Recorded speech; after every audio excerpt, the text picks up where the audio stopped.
Thank you, Judy. That was the perfect opening for our prayer.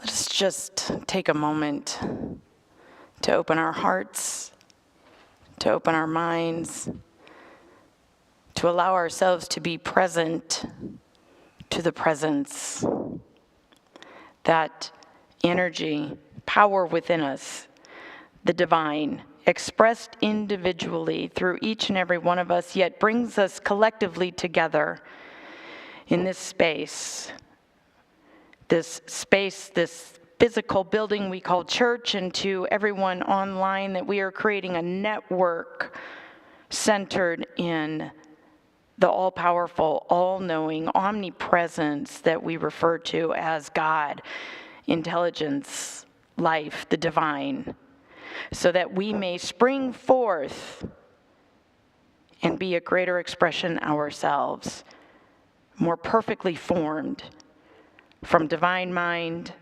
fortified, resourced, to go out into our world and be a force of love. And so it is. Amen. And our statement of being: there is but one presence and one power in my life, in this church, and in the universe. God, the omnipotent good.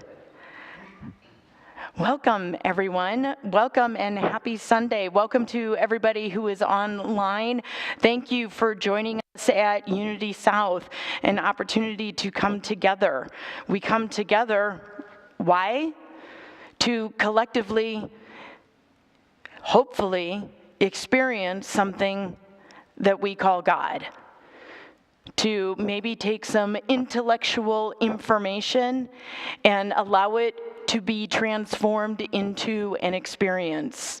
And my hope for today is that I might provide some words that have meaning for you, so that we each feel fortified to go out into our lives and be, just like I said in the prayer, a force of love.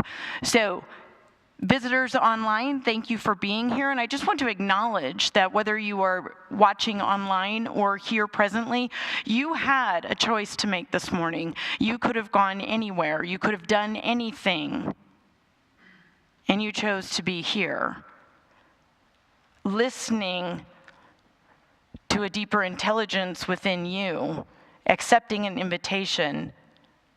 And so my prayer is that you may receive what it is that you need, what it is that you are looking for. And I thank you with deep appreciation that you are here.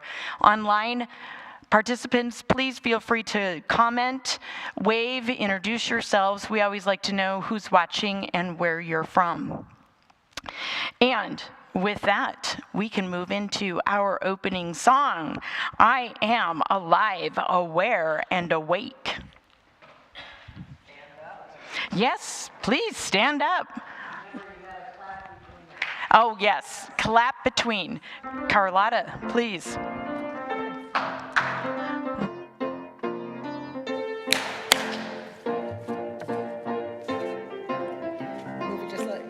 There we go. I am alive, aware, and awake. I am alive, aware, and awake. Joyous and enthusiastic for life. I am alive, aware, and awake. I am alive, aware, and awake. Joyous and enthusiastic for life. I lead each morning as a new beginning. I greet each day as an opportunity to share. I'm breathing deep and I feel connected.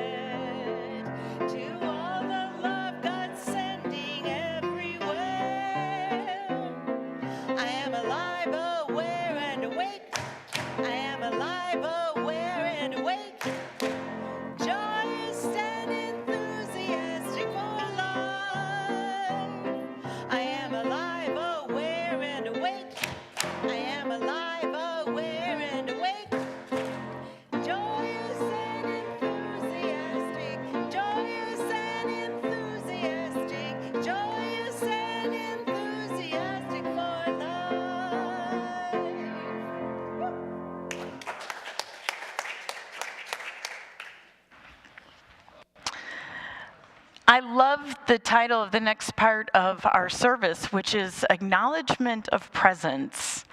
So if each of us is an expression of the totality of the divine, if each of us is an expression of the Christ, if each of us is an expression of that perfection, then I invite us now all to just turn to your neighbor and say, "Good morning, universe. Good morning, God. Good morning, perfection. Good morning, perfection."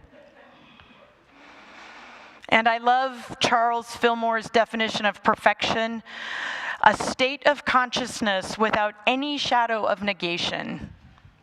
So as we can look at one another and affirm and know the perfection in you, in all of us, that we can know we have the power to say no to any negation. A state of consciousness without any shadow of negation. It is an invitation to fully step into the Christ. Our power, our divinity, and to lay down any burden, any limitation, any thought that would keep us from thinking any different. So that acknowledgement of presence, can we just take a moment? Can we just take a moment to feel it? Not only in this room, this presence is not limited to this space. This presence, it is in every space of the people joining us online. It is the omnipresence. We acknowledge it. We invite it in. We expect it to expand, to lift us up, to fortify us. And we just allow ourselves to feel it now. Thank you. Don, please join us.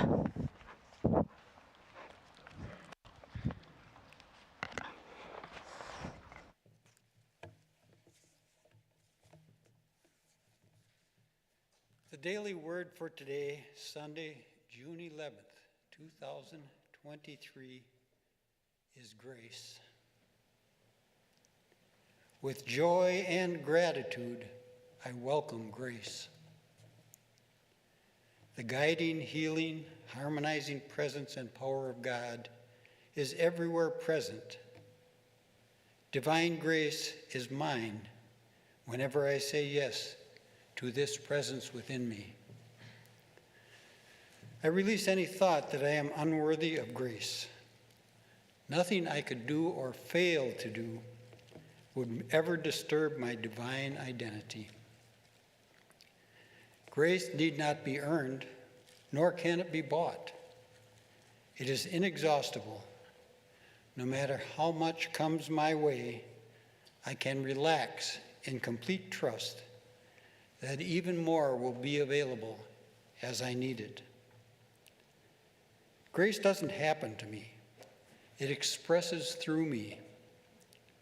Just as I have been blessed to receive grace when I have needed it, I am honored to be the conduit through which it flows to someone else, blessing them in time of need. From 2 Corinthians chapter 4, verse 15, yes, everything is for your sake, so that grace, as it extends to move and more people, may increase thanksgiving to the glory of God. Let's reflect for a moment on the word grace.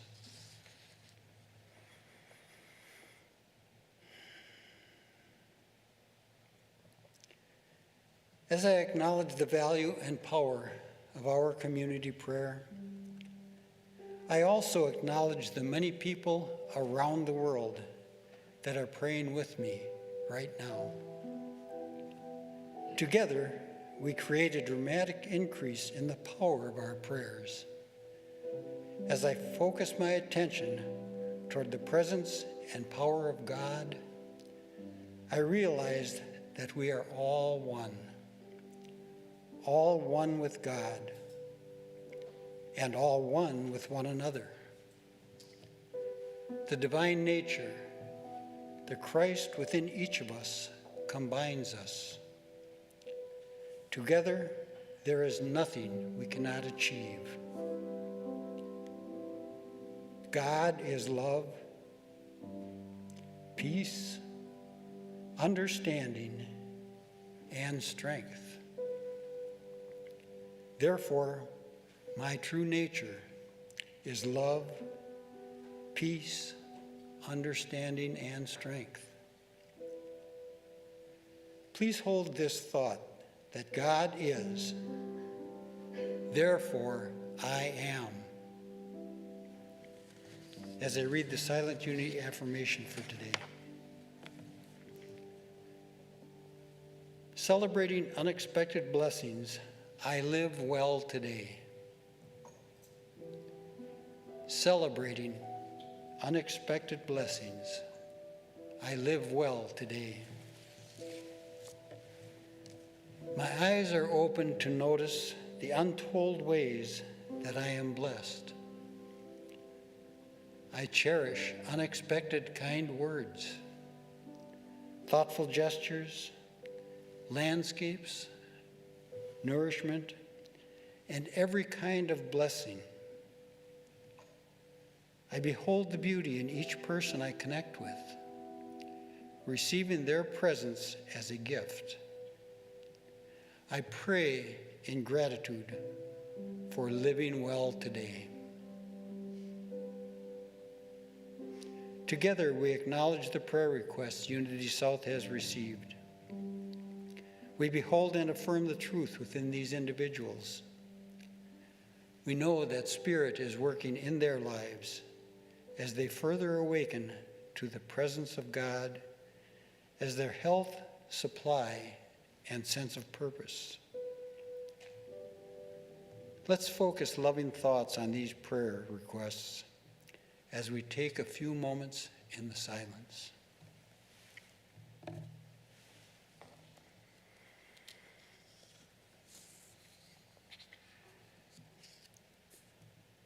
Let us now sing the Lord's Prayer and feel the truth that is expressed in this model of prayer taught by Jesus Christ.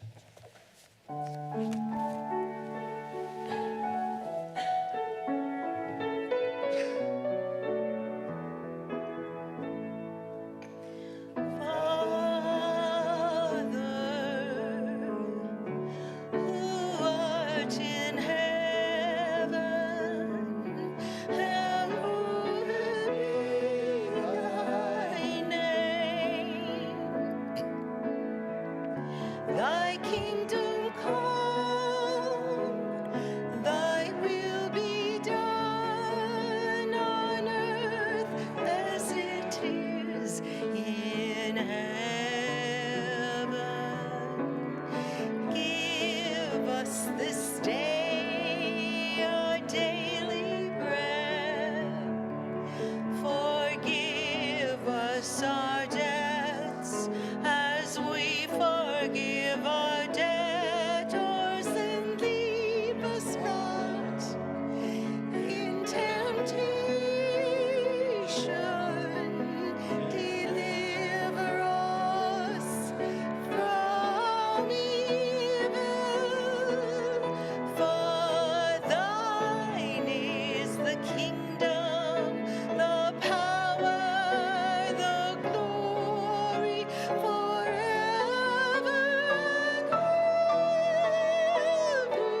And now it is my pleasure to introduce the wonderful, the amazing Rich Miller. That we are very blessed to have you here today. Thank you, Kelly. Well, I'd like to sing a song called Beacon of Love. And this song is a result of a minister for a Sunday service a couple of years ago having a focus on being a channel or conduit, vehicle, whatever you like, for love. And he said, do you have a song that has a mantra or a chant or something like that about that? And a song that addresses that topic. And I didn't at the time. So I went home and did what I always do. I asked Spirit for some help and did a reflection on it. And what I got was, be a beacon of love. And then the affirmation, if you will, I got, it's the chorus, and I invite you to sing along. Like all sing-alongs, you sing whatever note you like, harmony, whatever. And it goes like this.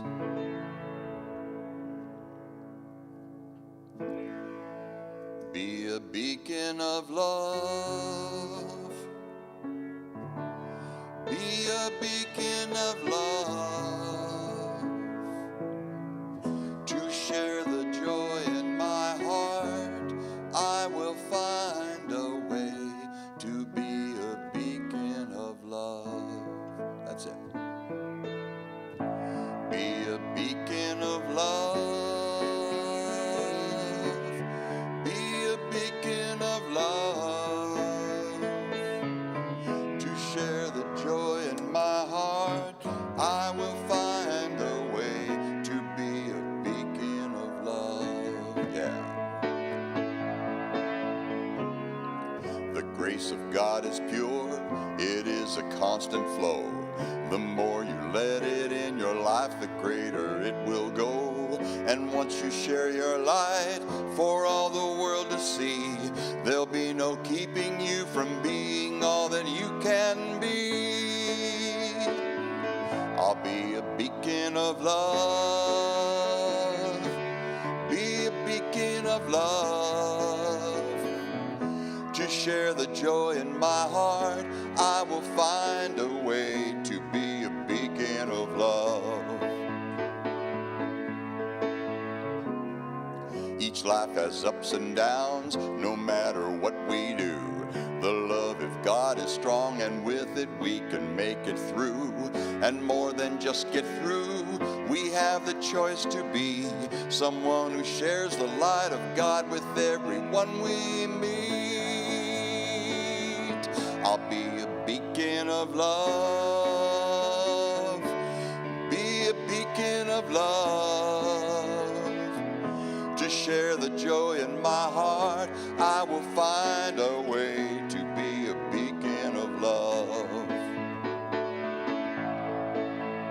With an open heart, you can see God's light in everything. If you look carefully, there are miracles that happen for all, like the gift of life given to you and me and every soul we meet. Here it goes now. Be a beacon of love. Be a beacon of love. Be a beacon of love. Be a beacon of love. Be a beacon of love. Be a beacon of love. Be a beacon of love. Be a beacon of love. Chorus. I'll be a beacon of love. Be a beacon of love. To share the joy in my heart, I will find a way to be a beacon of love. To share the joy in my heart, I will find a way to be a beacon of love. Be a beacon of love. Be a beacon of love. Be a beacon of love. Oh, yeah.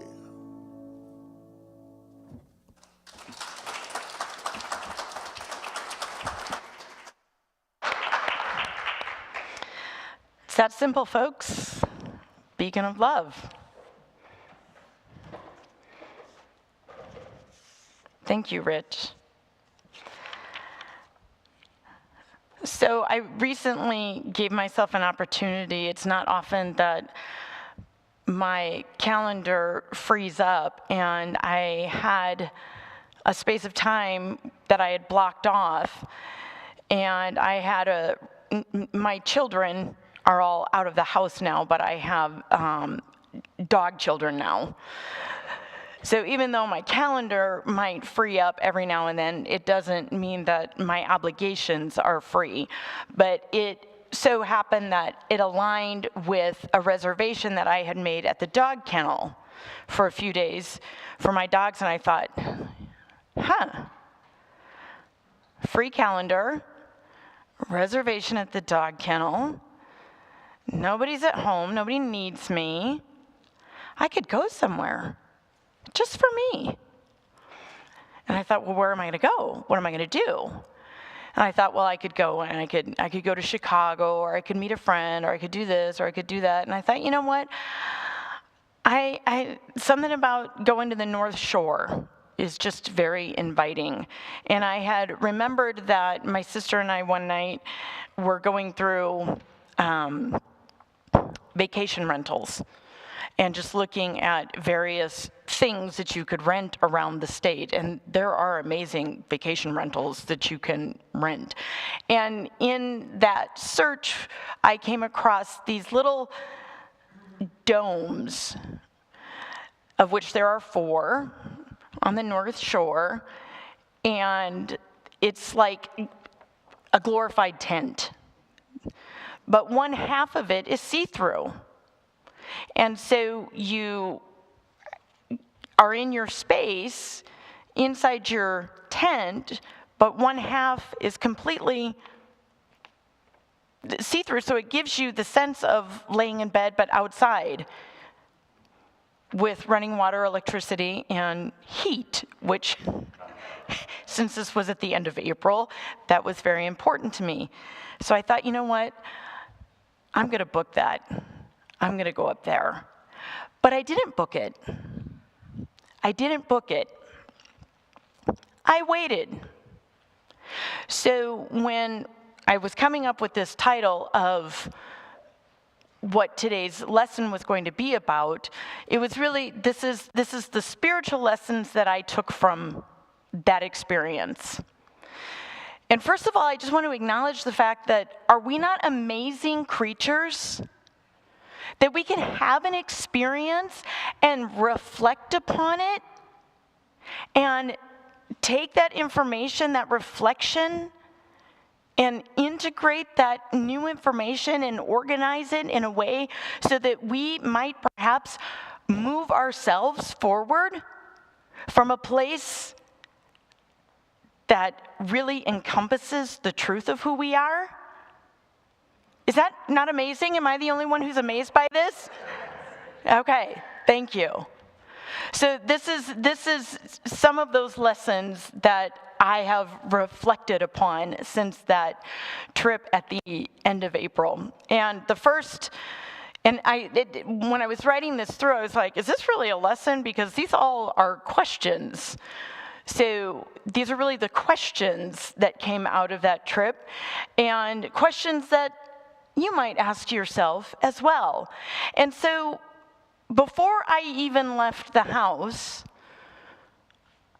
I noticed something going on. And so the first question is, do you hear what I hear? And that speaks to, do you hear the chatter going on in my mind? That I have this idea, everything has aligned. I have the freedom, the space, everything is saying, go and do something. And yet, I didn't book my little dome. Instead, I started to contemplate thoughts of, do you really need to do this, Kelly? You could stay at home and start yard work. Shouldn't you be using your money for something else? And all of the limitations, all of the thoughts. I would go on to book it, and then when it would come up and say, if you book this now, this is non-refundable from this point on. I'll wait a few days. Not quite sure to hit that confirm button yet. And then I began to just observe this process, and I found it was fascinating. It was fascinating to see myself. I hadn't even told anybody I was going. It's not like anybody was trying to talk me out of it. Nobody else was telling me I couldn't do it. Nobody else was questioning my motive. It was all right here. That's it. And I suppose that if I reflected further, the deeper question of all of that mind chatter would have to be summed up by, do you deserve to go and do this? And so at some point, I finally hit that confirm button. Boom. I'm going to do this. Nobody else had an issue with it. I told my husband, my kids, everybody was like, oh, good for you, Mom. Good for you. And I drove up, and before I got to the North Shore, I stopped in Duluth, and I had dinner with a friend. And so the next question that I posed to you came from this friend that I was having dinner with. And so I told him what I was doing, and he said, well, what is your intention of this trip? And that really irked me. Oh, I was so mad. I just, something in me, immediate constriction. And I thought, oh my gosh, does everything have to be work? Does everything have to be work? Can I just be?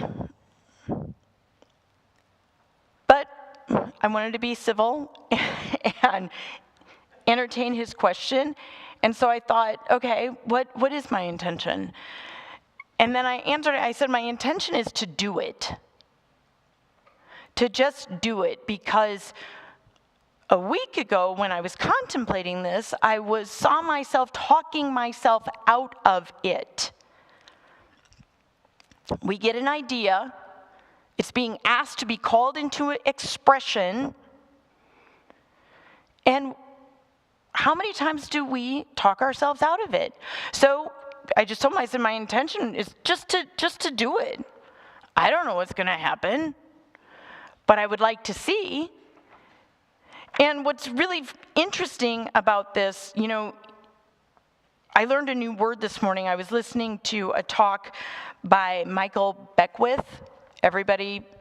People familiar with him? He's so amazing. And he was talking about thinking, which we are asked to do, and mentation, which is what most of us do. And mentation is falling back into the thoughts and the patterns and the programs and all of the information that we have absorbed from the external and from others, and it just kind of loops around in our head, versus thinking, which is a God-given gift. Consciousness, awareness. And going back to that mind chatter, it was so interesting because one of the things, to full disclosure, one of the things that I was thinking about as one half of my mind was thinking, oh my gosh, that's going to be so cool. I can lay in bed and the whole back of the dome is see-through, and I can just lay in bed and watch the trees. And then my mind immediately went to all of the horror movies that I've ever seen in my lifetime and thought, this is how every single horror movie starts or ends or something. Somebody's alone in the woods. Am I going to survive this? Am I going to be okay? This is the level of mentation that goes on, the absurdity, the ridiculousness that we can fall into. And it's amazing that we get to be the ones who also can shut off the mind chatter. So when my friend asked me what my intention was, and I said it's just really to do it. And even though I was a little irked at that question, it gave me food for thought. Because there was a point to me doing this. And if there's a point to me doing this, what is that? Which leads me to the next question. Who am I? Who am I at any given moment in time? Who am I in this new experience? If I'm creating a space to do something that I've never done before, who am I in this experience? Am I going to be the sum total of my mentation? Huddled in my dome, afraid that somebody with an axe is lurking outside, waiting to just come in and do away with me? Because people, trust me, that was an option. In my head, that was an option.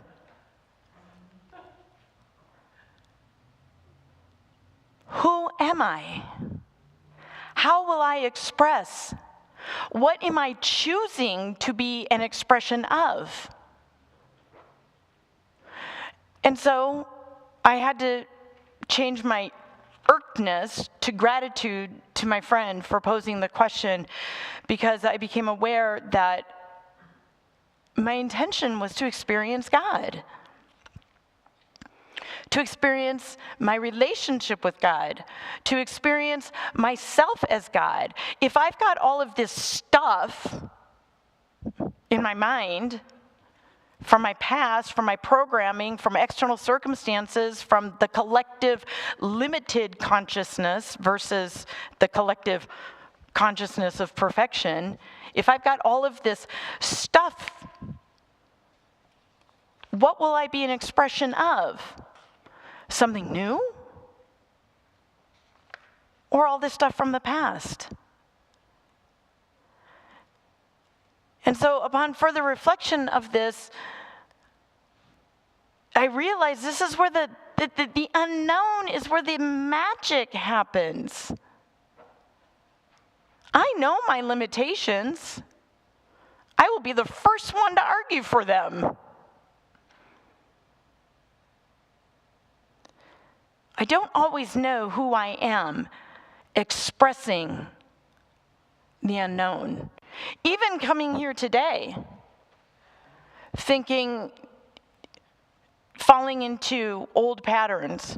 You're supposed to prepare for a certain way. You're supposed to write out every word. You're supposed to know what's going to you're supposed to know what's going to happen, Kelly. So to stand up and allow and trust in faith that I can present, that I don't know every single word that's going to come out of my mouth, but that I am going to have faith that something deeper in me, not Kelly the personality, but perhaps I can be vulnerable enough to share God and my expression with you. And who am I to do that? Thank God I listened to Michael Beckwith this morning, because he was just like, he was on fire and said, yeah, be God, be the expression.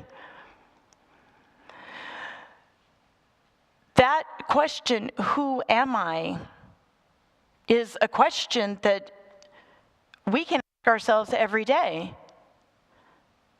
And maybe it's a question that when we find ourselves doing the same old thing from a place of automation, we might ask ourselves, who am I if I really think about who I am? Or maybe there is a circumstance that is challenging us, because it's not always unicorns and rainbows. Who am I in the struggle? Who am I as a person of faith? He says, I don't know what's going to happen, but I got to see.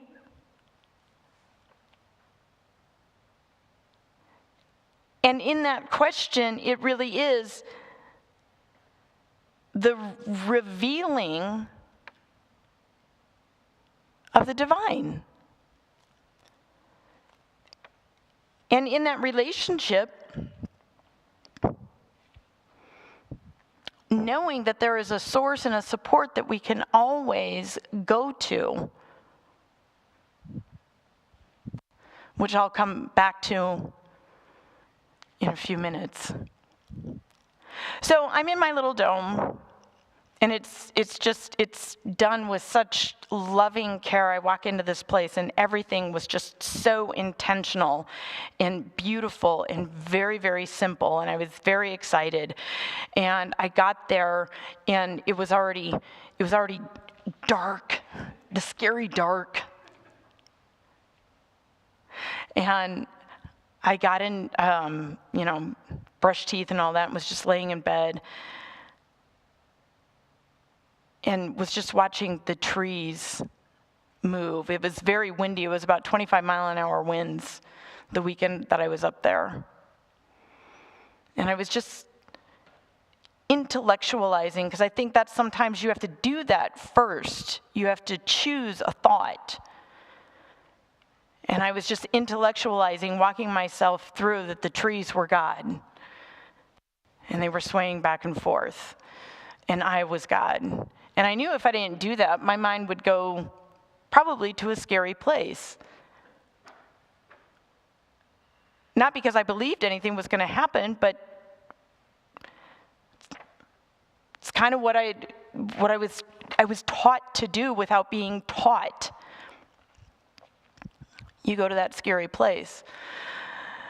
And that first night, I didn't sleep very well, but it was fine, because I kept reminding myself that it's all God, and I am in relationship, and everything is fine, and nothing needs to be fixed. And so just giving myself the space to observe that process of being okay with that, of being a little uncomfortable.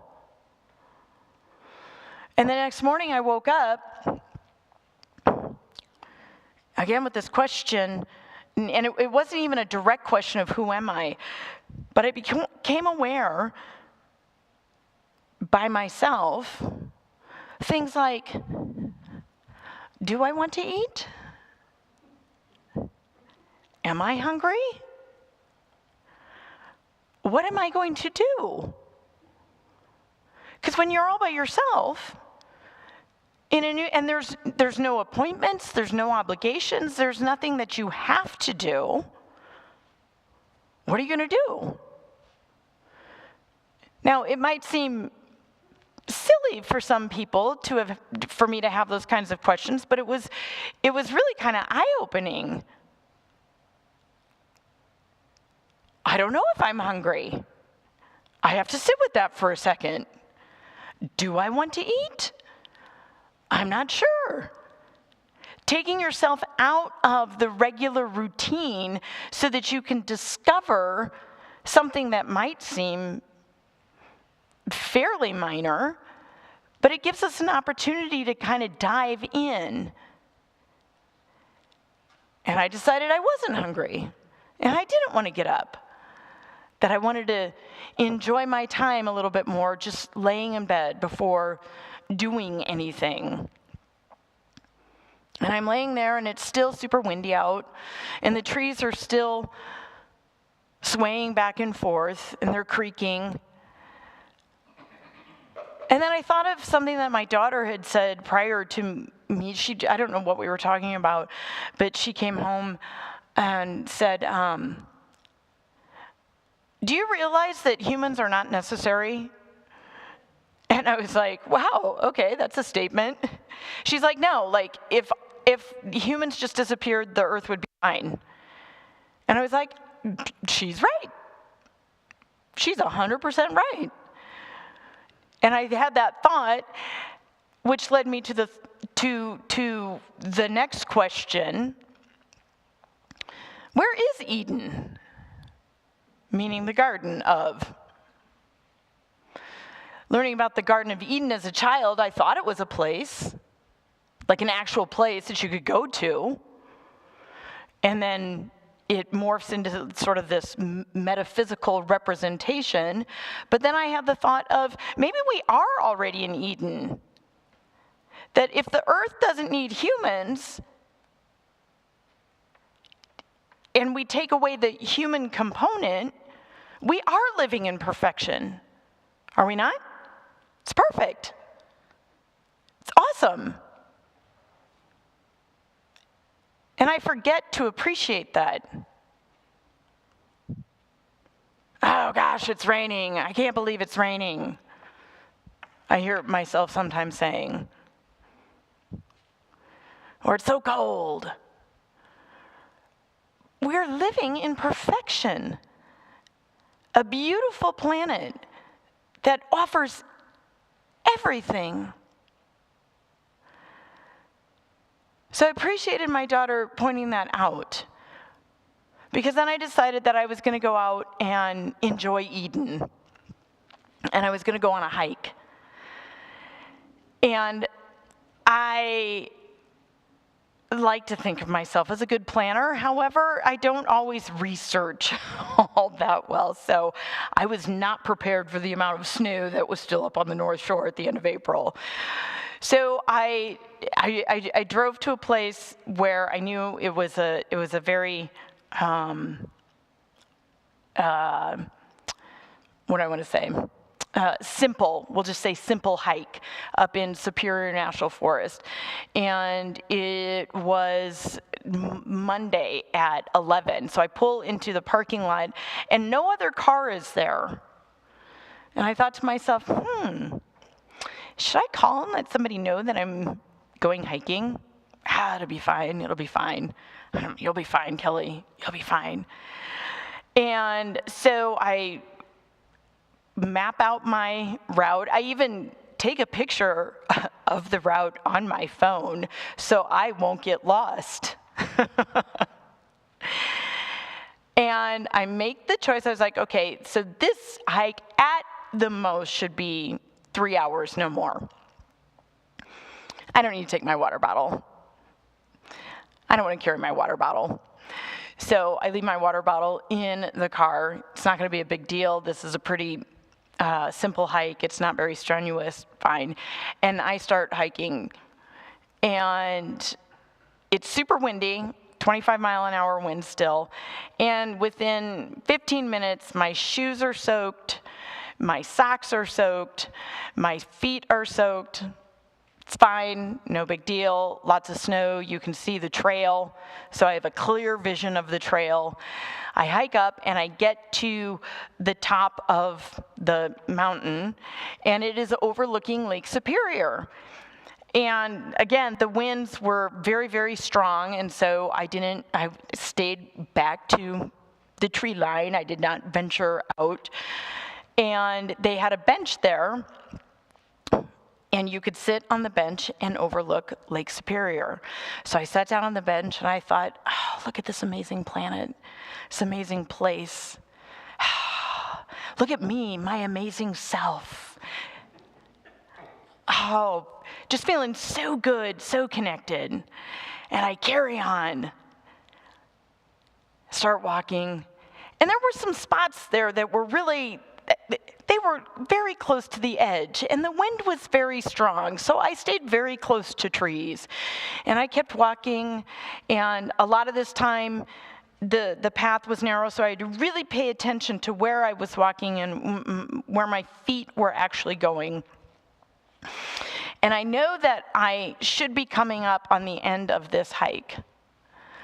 And so I am walking, and I come out to a space that overlooks Lake Superior, and I see the bench where I was just sitting, and I panicked. Oh my gosh, every survival show ever. See, Kelly, you left your water bottle in the car. You should never have done that. You're gonna die of hydration now, dehydration. And I was thinking, oh my gosh, what did I do wrong? How could I possibly have gotten lost? It's a loop, for God's sakes. This trail is a loop. How? What? How? Why? I had such panic. I couldn't fathom what had gone wrong. Okay. It's a loop. You missed something. Just turn back around and follow the trail back. And I'm still panicky, though. And so I start bringing whatever I've got. All right, Kelly, visualize you getting your car keys out and walking up to your car. Visualize that. That's the end result you want. You want to be able to get back to your car. I'm thinking about, okay, there's plenty of snow that I can eat if I'm starting to get dehydrated. Now, granted, folks, this was a very simple hike, and yet my mind was going a million miles a minute. And so I was visualizing, and I thought, you got to keep a relaxed body, Kelly. Keep up a relaxed body. So I'm like practicing, dropping my shoulders and breathing. Okay, just relax, body. I'm fine. And then I don't know why, but this song pops into my head from Vacation Bible School. Rise and shine and give God the glory, glory. Anybody know it? Okay. This song pops into my head. I don't remember the verses. I only remember the refrain. Rise and shine. So I start tramping through. Rise and shine and give God the glory, glory. I thought if anybody sees me, they're going to think I'm crazy. But I had to do this so that I could stay focused. And I'm still thinking, oh my gosh, I do not know how this happened. And I had to go all the way back on those places that were really close to the edge. And I was feeling kind of uncertain about it. And I'm walking and I'm singing. And then I look up and I come out into a clearing that overlooks Lake Superior, and there's a bench. Are you kidding me? And then I realized when I did it the first time, when I came out of that second clearing, I was exactly where I was supposed to be. But my mind saw something else. I assumed I had done something wrong. I didn't do anything wrong, except not pay attention. Because I was, like I had thought, so close to the end of that hike. But it looked the same. And my mind automatically filled in all the blanks. You must have made a mistake, Kelly. You must have done something wrong.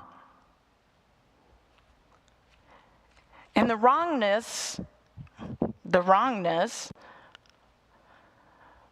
was giving up my ability to think in that moment. Now, had I taken a moment to step back, I would have realized that I was right where I needed to be, that I could have explored a little further, but that panic had me frozen. Now, I still think I did a pretty good job getting myself back, and I made the choice to laugh out loud. When I realized what I had done and what my mind had done, I just started to laugh and say, look at that. For whatever reason, I saw something that was not real. I just made it up. Which kind of leads me to my last question. What will I do? And I think it's ultimately the question that we get to ask ourselves every single day, because your mind will fill in the blanks just as mine did. It'll fill in the blanks with all kinds of limiting information.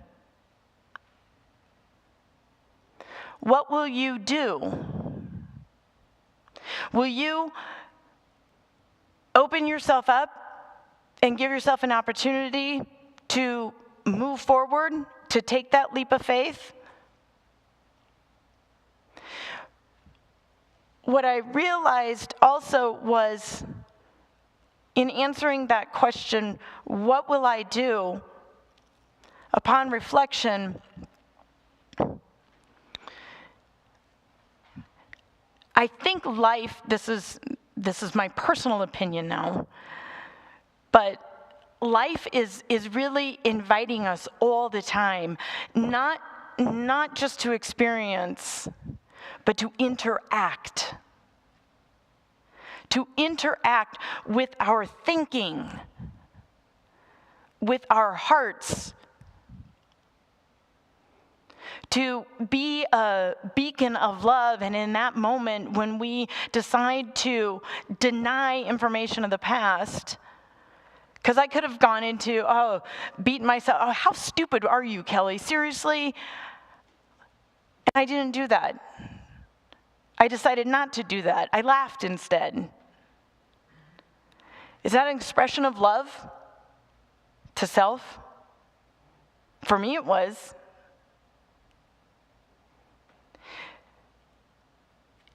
And in this interaction, these invitations to interact, this morning I was looking outside, and we had to have one of our trees chopped down in the backyard, but we still have the stump, and the stump was completely hollowed out from, I don't know, whatever hollows out a tree trunk.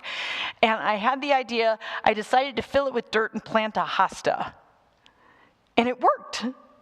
So every spring, I have a hosta that grows out of the tree trunk. And I was just looking at it this morning, and the light was shining through its leaves, and it's windy out. And so this one leaf was just doing this. And it was almost like saying hi. Hey, rise and shine and give God the glory. And I really do believe that that is what we are being called to accept, the invitation to not only show up for the fun and the good, but to show up for the challenging and the scary. Because all of it is giving us the opportunity to be that which we already are, an expression of the divine, of perfection, of the collective wholeness that represents all the good and all the love. And I'm so excited to be alive, aware, and awake. Judy, thank you very much for that song, Alive, Aware, and Awake. Did I get the order right? Alive, aware, and awake? Yeah? At this time, because we are living in fascinating times. I heard someone say, if you are alive during this time, you are a bridger. You are bridging the old with the new. So thank you all for being here, fellow bridgers. I appreciate it. With that is my experience, my spiritual lessons or spiritual questions from the North Shore. I hope that you have found something that you can work with. And if you've been wanting to do something where you've been kind of on the fence about whether to do it, say yes to it. Because you'll discover something. You'll discover something about who you are, about what you're capable of. Something bigger than you are right now, and I think that's really our destiny to be on. So thank you very much.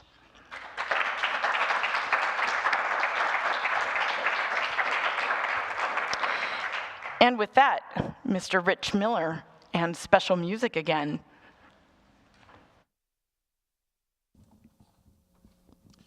Well, thank you, Kelly. That was great.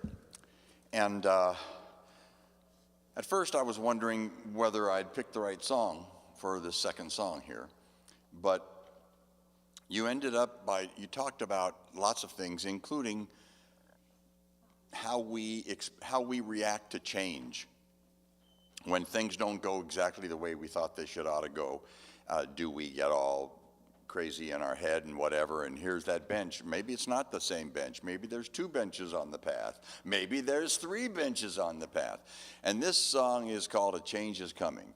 My parents taught me a lot of things. They taught me that God is everywhere and that we are all divine reflections of God. they also said, when I said, how come, what am I supposed to do when this breaks? What am I supposed to do when this doesn't happen the way I had it planned? They said, the one thing you can count on is change. And so that's where this song came from.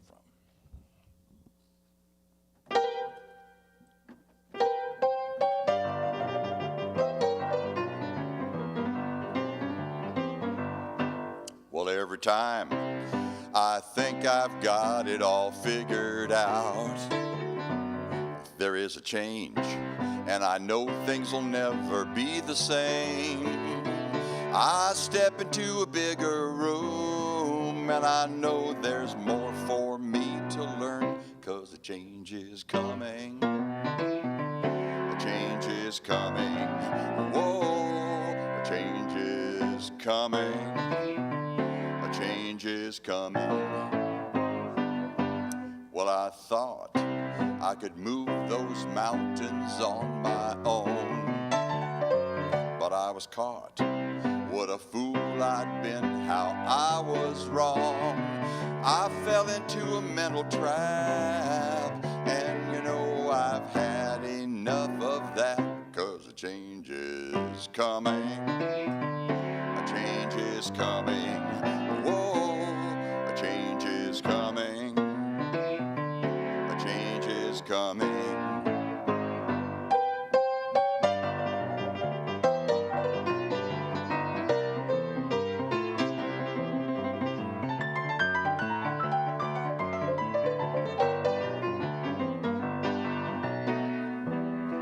So hard swimming against the tide,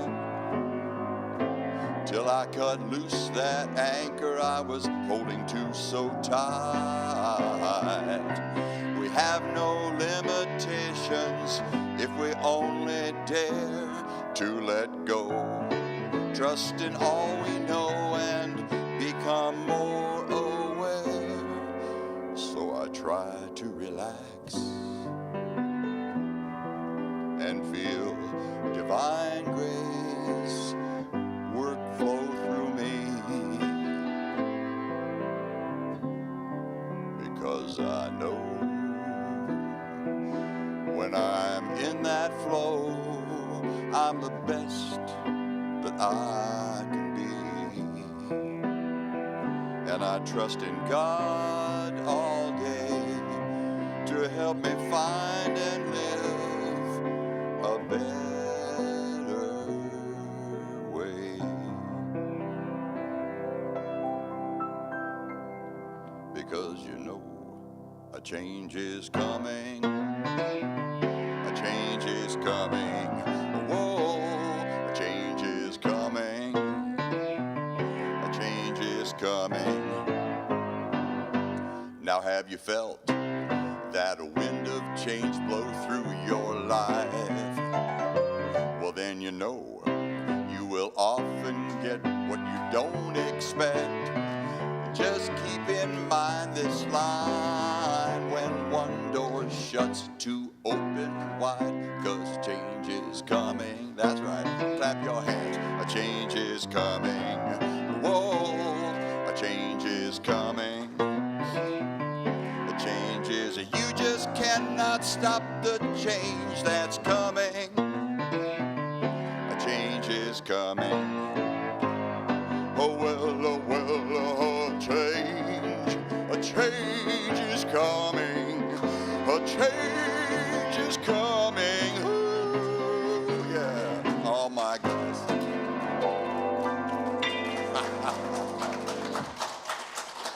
Thank you. Thank you, Rich. Thank you, Rich. I think my favorite line in there was, I tried to move mountains all by myself. Yeah, very good.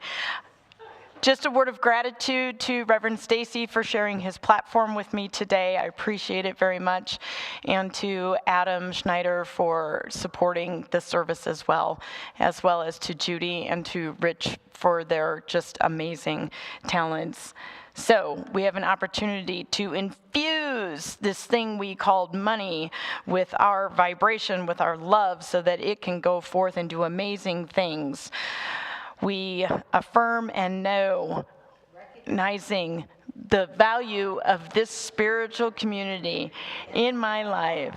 I affirm divine love flowing through me, blesses and multiplies all the good I am and have, all the good that I give and receive, and I am grateful.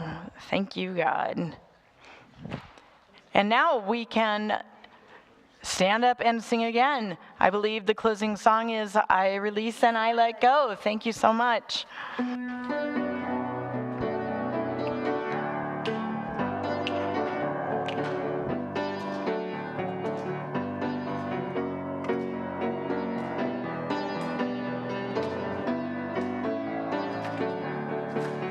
I release and I let go. Let the Spirit run my life, and my heart is open wide. Yes, I'm only here for God. No more struggles, no more strife. With my faith, I've seen the light. I am free in the Spirit. Yes, I'm only here for God. I release and I let go. Let the Spirit run my life, and my heart is open wide. Yes, I'm only here for God. No more struggles, no more strife. With my faith, I've seen the light. I am free in the Spirit. Yes, I'm only here for God.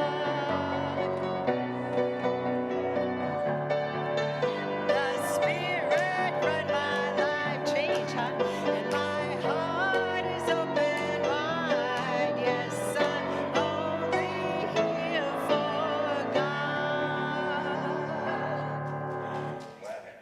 Oh, thank you everyone for being here. Let us release, let us let go, let us let God with our prayer for protection. The light of God surrounds us. The love of God enfolds us. The power of God protects us. The presence of God watches over us. Wherever we are, God is, and all is well. Have a blessed week, everybody. Thank you so much.